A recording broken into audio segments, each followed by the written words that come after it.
Good day, ma'am and sir, especially to my future employer. My name is Maria Lorena Sabulao, 32 years old, single. I am a high school graduate and I am a Catholic. I live in Parañaque City, Philippines. I have one brother and two sisters. I am the youngest of the family. I work as a domestic helper in the Philippines for 3 years and 2 months.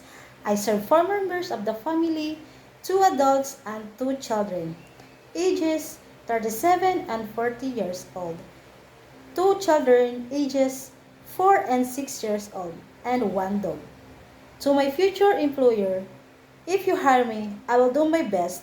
I am hardworking, honest, trustworthy, and kind. And I work without supervision, and I love to play your kids also. I am a dog lover.